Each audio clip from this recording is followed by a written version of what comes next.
আসসালামু আলাইকুম প্রিয় শিক্ষার্থীরা, কেমন আছো সবাই? আশা করি সবাই ভালো আছো, সুস্থ আছো। নিয়াজ মোহাম্মদ উচ্চ বিদ্যালয়ের অনলাইন ভিত্তিক শ্রেণী কার্যক্রমে আবারও স্বাগত জানাচ্ছি আমি নজমুন আরা বেগম। আজ আমি অষ্টম শ্রেণীর বিজ্ঞান বিষয়ের চতুর্দশ অধ্যায় পরিবেশ ও বাস্তুতন্ত্র এর সর্বশেষ অংশ নিয়ে আলোচনা করব। বলতে পারো তোমরা কোন প্রাণী কোন ধরনের খাদ্য খেয়ে বেঁচে আছে? জলে ভাসমান উদ্ভিদ উৎস থেকে শুরু করে সকল প্রাণী একে অন্যকে খেয়ে বেঁচে আছে। এই যে খাবার, এই খাদ্য খেলে শক্তি উৎপন্ন হয় দেহে। এর উৎস কোথায়? এর উৎস সবুজ উদ্ভিদ। এই উদ্ভিদে কিভাবে শক্তি সঞ্চিত হলো? এই শক্তি সঞ্চিত হয়েছে একটি বিশেষ প্রক্রিয়ায়, সেটি হচ্ছে সালোক সংশ্লেষণ। এ প্রক্রিয়ায় সূর্য থেকে প্রাপ্ত শক্তি এসে সঞ্চিত হয়। শিক্ষার্থীরা, আমাদের আজকের পাঠ খাদ্য শৃঙ্খল ও খাদ্য জাল, বাস্তুতন্ত্রে শক্তি প্রবাহ এবং পরিবেশের ভারসাম্য রক্ষায় বাস্তুতন্ত্রের ভূমিকা। আজ আমার আলোচ্য বিষয়গুলো হলো খাদ্য শৃঙ্খল কী, খাদ্য জাল গঠন প্রক্রিয়া, বাস্তুতন্ত্রের শক্তি প্রবাহ প্রক্রিয়া ব্যাখ্যা এবং পরিবেশের ভারসাম্য রক্ষায় বাস্তুতন্ত্রের ভূমিকা বর্ণনা করা। পৃথিবীতে সকল শক্তির উৎস হচ্ছে সূর্যের আলো। বাস্তুতন্ত্রের উৎপাদক হচ্ছে সবুজ উদ্ভিদ। এই সবুজ উদ্ভিদ সূর্যের আলোর উপস্থিতিতে সালোক সংশ্লেষণ প্রক্রিয়ায় খাদ্য তৈরি করে। কোনো প্রাণী কি তা পারে? না, কোনো প্রাণী এই প্রক্রিয়ায় খাদ্য তৈরি করতে পারে না। সকল প্রথম স্তরের খাদ্য প্রাণী খাদ্যের জন্য উৎপাদকের উপর নির্ভরশীল। আবার দ্বিতীয় স্তরের খাদক নির্ভরশীল প্রাথমিক স্তরের খাদকের উপর। তৃতীয় স্তরের খাদক খায় দ্বিতীয় স্তরের খাদকদের। এভাবে একটি বাস্তুতন্ত্রে সকল জীব অর্থাৎ উদ্ভিদ ও প্রাণী পুষ্টির চাহিদার দিক থেকে ধারাবাহিকভাবে সংযুক্ত। সকল শক্তির উৎস হচ্ছে সূর্য। বাস্তুতন্ত্রে উদ্ভিদ উৎস থেকে শুরু করে বিভিন্ন প্রাণীর মধ্যে একে অন্যকে খাওয়ার মাধ্যমে শক্তির যে স্থানান্তর ঘটে তাই হচ্ছে খাদ্য শৃঙ্খল। যেমন এই চিত্রে দেখা যাচ্ছে সবুজ উদ্ভিদ উৎপাদক বা প্রডিউসার। প্রথম স্তরের খাদ্য হচ্ছে ঘাসফড়িং। ঘাসফড়িংকে খায় ব্যাঙ, এটি দ্বিতীয় স্তরের খাদক। ব্যাঙকে খায় সাপ, এটি তৃতীয় স্তরের খাদক। আবার সাপকে খায় ঈগল পাখি, যা সর্বোচ্চ স্তরের খাদক। এদেরকে আবার ছত্রাক এবং ব্যাকটেরিয়া দ্বারা বিযোজিত হয়ে পরিবেশে ফিরে যেতে হয়। আমরা জানি সকল শক্তির উৎস সূর্যের আলো, আর উৎপাদক এই সূর্যের আলোর যে শক্তি, সেই শক্তিকে নিজের মধ্যে সঞ্চিত রাখে। উৎপাদকের সঞ্চিত শক্তি চলে যায় পর্যায়ক্রমে প্রথম স্তরের খাদক, দ্বিতীয় স্তরের খাদক, তৃতীয় স্তরের খাদক এবং এরপরে চতুর্থ স্তর বা সর্বোচ্চ স্তরের খাদকদের দেহে। এই পুরো প্রক্রিয়াটি হচ্ছে খাদ্য শৃঙ্খল, যেখানে দ্বিতীয় স্তরের খাদক খায় প্রথম স্তরের খাদককে, আবার তৃতীয় স্তরের খাদক খায় দ্বিতীয় স্তরের খাদককে, সর্বোচ্চ স্তরের খাদক খায় তৃতীয় স্তরের খাদককে। এভাবে শক্তির স্থানান্তর হচ্ছে। বাস্তুতন্ত্রে সকল জীব পুষ্টির চাহিদার দিক থেকে ধারাবাহিকভাবে এভাবে সংযুক্ত। উদ্ভিদ উৎস থেকে শুরু করে বিভিন্ন প্রাণীর মধ্যে একে অন্যকে খাওয়ার মাধ্যমে শক্তির এই স্থানান্তরই হচ্ছে খাদ্য শৃঙ্খল। খাদ্যজাল। বাস্তুতন্ত্রে অসংখ্য খাদ্য শৃঙ্খল থাকে, এরা পরস্পর সম্পর্কযুক্ত। খাদ্য শৃঙ্খলের এ ধরনের সংযুক্তিকেই বলা হয় খাদ্যজাল। চিত্রে কি দেখছো? বাঁদিকের চিত্রে দেখা যাচ্ছে একটি খাদ্য শৃঙ্খল, যার সর্বনিচে রয়েছে উৎপাদক, তৃণভোজী প্রাণী, দ্বিতীয় স্তরের খাদক এবং সবার উপরে রয়েছে সর্বোচ্চ স্তরের খাদক। এভাবেই উৎপাদক থেকে শক্তি প্রবাহ পর্যায়ক্রমে চলছে। প্রতিটি জীব একে অপরের উপর নির্ভরশীল। খাদ্য শৃঙ্খলের মাধ্যমে এরা পরস্পর সম্পর্কযুক্ত। খাদ্য শৃঙ্খলের এ ধরনের সংযুক্তিকেই বলা হয় খাদ্যজাল। এখন বাস্তুতন্ত্রের শক্তি প্রবাহ এবং পরিবেশের ভারসাম্য রক্ষায় বাস্তুতন্ত্রের ভূমিকা সম্পর্কিত আলোচনায় চলে আসি। বাস্তুতন্ত্রে শক্তি প্রবাহ। পৃথিবীতে বসবাসকারী সকল জীবই সূর্যের আলোর উপর নির্ভরশীল। জীবজগতে সকল শক্তির মূল উৎস হচ্ছে সূর্য। প্রাকৃতিক প্রক্রিয়ায় সৌরশক্তি রাসায়নিক শক্তিতে রূপান্তরিত হচ্ছে। সূর্যের যত আলো পৃথিবীতে আসে তার মাত্র শতকরা 2 ভাগ সবুজ উদ্ভিদ সালোকসংশ্লেষণের মাধ্যমে কাজে লাগিয়ে শর্করা জাতীয় খাদ্য তৈরি করে। সালোকসংশ্লেষণের মাধ্যমে প্রাকৃতিক প্রক্রিয়ায় সৌরশক্তি রাসায়নিক শক্তিতে রূপান্তরিত হচ্ছে। এ প্রক্রিয়া চলার সময় সবুজ উদ্ভিদ বিভিন্ন ধরনের প্রাকৃতিক যৌগ যেমন পানি, nitrogen, carbon die oxide, iron, sulphur ইত্যাদি ব্যবহার করে।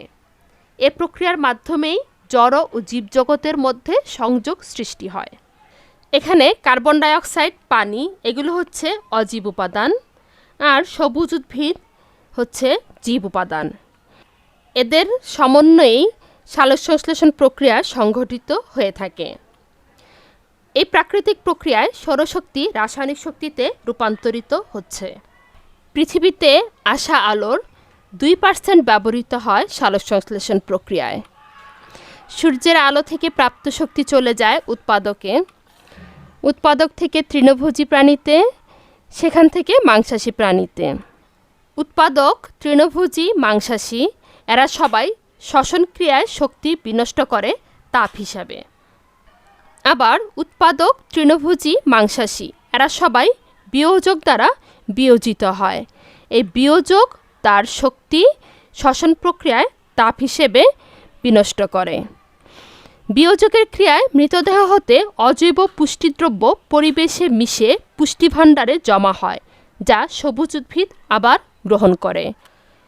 শক্তি প্রবাহ একমুখী, পুষ্টিদ্রব্য চক্রাকারে প্রবাহিত হচ্ছে। চিত্রে লক্ষ্য করো, সূর্য থেকে শক্তি চলে আসে উৎপাদকে, উৎপাদক থেকে তৃণভোজী প্রাণীতে অর্থাৎ প্রথম স্তরের খাদকদের কাছে, তারপর চলে যায় দ্বিতীয় স্তরের খাদক অর্থাৎ মাংসাশী প্রাণীদের নিকট। মৃত্যুর পর জীবের উপর ছত্রাক, ব্যাকটেরিয়া ক্রিয়া করে, এরা হচ্ছে বিয়োজক। বিয়োজক শ্বসন প্রক্রিয়ায় আবার শক্তি বিনষ্ট করে তাপ হিসাবে, আর বিয়োজকের ক্রিয়ায় অজৈব পুষ্টিদ্রব্য আবার পরিবেশে মিশে যায়। শিক্ষার্থীরা, তাহলে আমরা আলোচনাটি কি বুঝতে পেরেছি? লক্ষ্য করো, সবুজ উদ্ভিদের মাধ্যমেই সৌরশক্তি রাসায়নিক শক্তিতে রূপান্তরিত হয়। এই রাসায়নিক শক্তি বিভিন্ন প্রাণীতে খাদ্য শৃঙ্খলের মাধ্যমে স্থানান্তরিত হয়। উৎপাদক থেকে আরম্ভ করে সর্বোচ্চ খাদক পর্যন্ত শক্তি রূপান্তরের সময় প্রতিটি ধাপে শক্তি হ্রাস পেতে থাকে। তাহলে দেখা যাচ্ছে উৎপাদক থেকে শক্তি যায় তৃণভোজী প্রাণীর দেহে, সেখান থেকে দ্বিতীয় স্তরের খাদক, এবং দ্বিতীয় স্তরের খাদক থেকে যায় সর্বোচ্চ খাদকে। এভাবেই শক্তি প্রবাহ চলতে থাকে।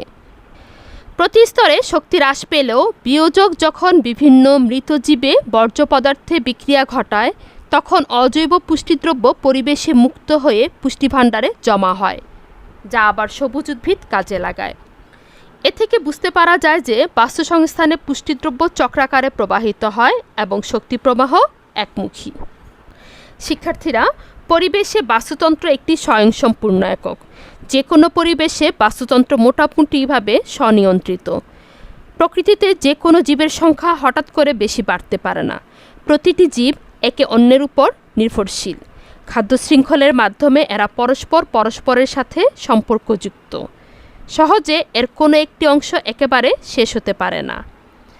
বিভিন্ন স্তরে জীব সম্প্রদায়ের সংখ্যার অনুপাত মোটামুটিভাবে অপরিবর্তিত। পরিবেশে বিভিন্ন পরিবর্তন ঘটলেও বহুদিন পর্যন্ত প্রাকৃতিক ভারসাম্য বজায় থাকে। পরিবেশের ভারসাম্য রক্ষায় বাস্তুতন্ত্রের ভূমিকা একটি উদাহরণের সাহায্যে বোঝার চেষ্টা করি।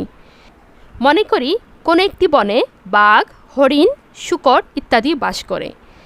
এ বনে বাঘের খাদ্য হচ্ছে হরিণ ও শূকর। হরিণ ও শূকরের সংখ্যা বেড়ে গেলে বাঘের সংখ্যা বৃদ্ধি পাবে, কারণ বাঘ প্রচুর খাদ্য পাবে। আবার বাঘের সংখ্যা বৃদ্ধি পেলে হরিণ ও শূকরের সংখ্যা কমে যাবে। হরিণ ও শূকরের সংখ্যা কমে গেলে বাঘের খাদ্যাভাব দেখা দিবে, ফলে বাঘের সংখ্যাও কমে যাবে। আবার বাঘের সংখ্যা যদি কমে যায় তবে হরিণ ও শূকরের সংখ্যা বেড়ে যাবে। বাস্তুতন্ত্র একটি স্বয়ংসম্পূর্ণ একক এবং মোটামুটি স্বনিয়ন্ত্রিত। বিভিন্ন স্তরের জীব সম্প্রদায় কখনো খুব বাড়তে বা কমতে পারে না। হ্রাস বৃদ্ধির মাধ্যমে প্রাকৃতিক ভারসাম্য বজায় রাখে।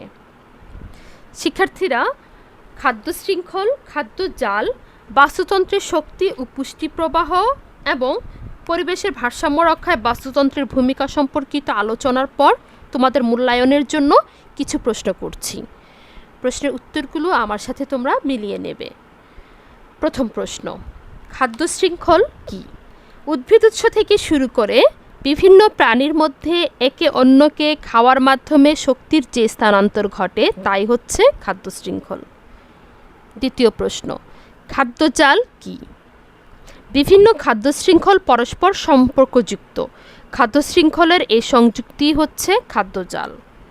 তৃতীয় প্রশ্ন, জড় ও জীবজগতের মধ্যে সংযোগ সৃষ্টি হয় কিভাবে? শিক্ষার্থীরা, জড় ও জীবজগতের মধ্যে সংযোগ সৃষ্টি হয় সালোকসংশ্লেষণ প্রক্রিয়ার মাধ্যমে। সর্বশেষ প্রশ্ন, প্রকৃতি কিভাবে পরিবেশের ভারসাম্য রক্ষা করে? প্রকৃতিতে যে কোনো জীবের সংখ্যা হঠাৎ করে বেশি বাড়তে পারে না। প্রতিটি জীব একে অন্যের উপর নির্ভরশীল। পরিবেশে বিভিন্ন পরিবর্তন ঘটলেও বহুদিন পর্যন্ত প্রাকৃতিক ভারসাম্য বজায় থাকে। এক ধরনের প্রাণীর সংখ্যা বৃদ্ধি পেলে আরেক ধরনের প্রাণীর সংখ্যা হ্রাস পায়।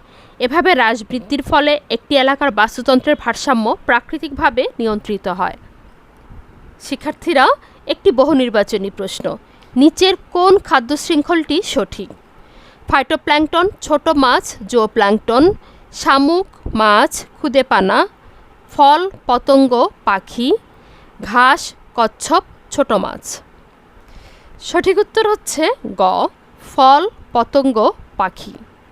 শিক্ষার্থীরা, তোমাদের জন্য বাড়ির কাজ, পুকুরের বাস্তুতন্ত্রের ভিত্তিতে খাদ্যজালের প্রবাহচিত্র আঁকো এবং সুন্দরবনের বাস্তুতন্ত্রে প্রকৃতি কিভাবে পরিবেশের ভারসাম্য রক্ষা করে চলেছে ব্যাখ্যা করো।